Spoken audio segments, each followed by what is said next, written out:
Hello, everyone. We started the conversation about Russian oil industry, and more sources are covering this today. I'm continuing to follow the story through Reuters because it usually gets information from multiple associates from around the world, so I think that's helpful. Also, Reuters is pretty good at covering the aspects of world events that specifically pertain to the economy. So this definitely is the economy. And we said yesterday that, yes, it's likely that there will be a ripple effect from this in the world market. Now, here's what I find interesting. I mean, political scientists and economists have been talking this entire time that the war in Ukraine is not just a war in Ukraine. And people should pay attention because there will be global economic repercussions from Putin deciding that he has an itch to scratch. And I know that, again, specifically our European allies, with the exception of the pro-Russian countries, hello Hungary, have been disassociating themselves not just from Russian oil, but also from oil in general. Good on them. So, you can now tell who did not have the foresight. Because when this starts having a more and more broad global effect, people who will start whining about it are the ones that decided not to prepare. And I strongly suspect that the US is going to be one of them, unfortunately. So what do we have right now? 10 Russian oil refineries have been hit in the last several days. That is 17% of Russian refining capacity. Now, if you think about any business at all, imagine your workplace suddenly lost 17% of its production ability. Wouldn't that be catastrophic? Or if the market fell by 17%, that would be something. So think about it in terms that you already know. Any area that you work in, any business, any industry, imagine that type of effect on what you know. And imagine what the fallout would be. So that is the fallout right now from Ukraine targeting Russia's oil industry. And I said in the past, why Russian oil industry specifically? Because that has two purposes. One, a very obvious one, is that not everything, but a lot of Russian military runs on oil products. Okay?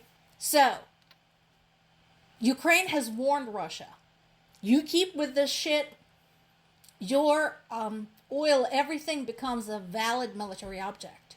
And they'd stuck to this. Number two, we talked about how Russia's ability to sell oil continues to sustain the war effort by bringing a steady flow of money into Russia.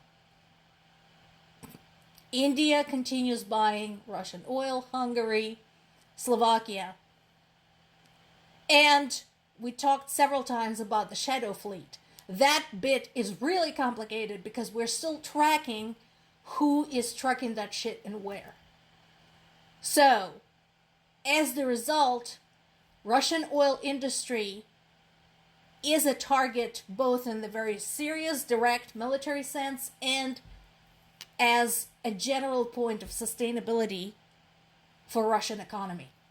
This is something that I also mentioned in the past.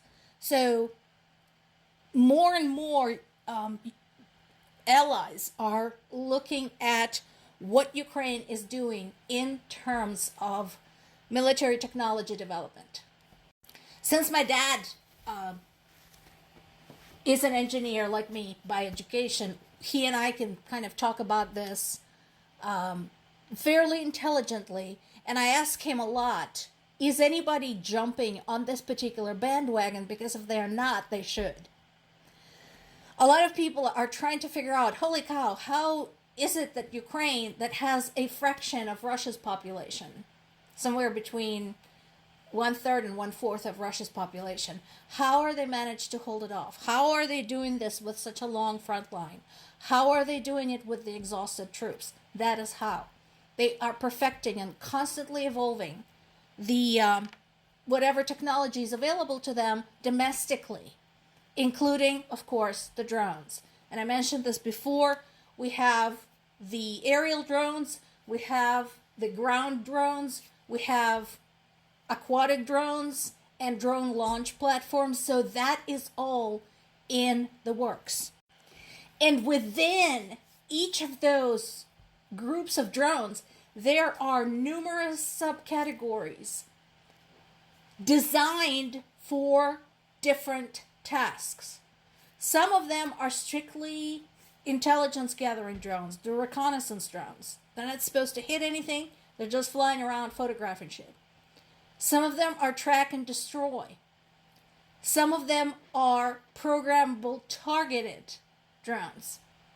And then, of course, there is the mother drone that carries smaller drones farther into the enemy territory.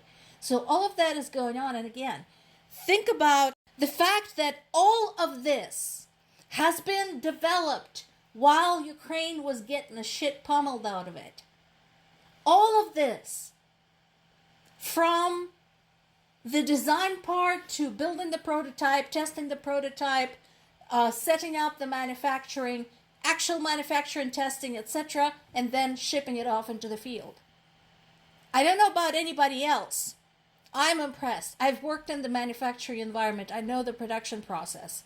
This is boss.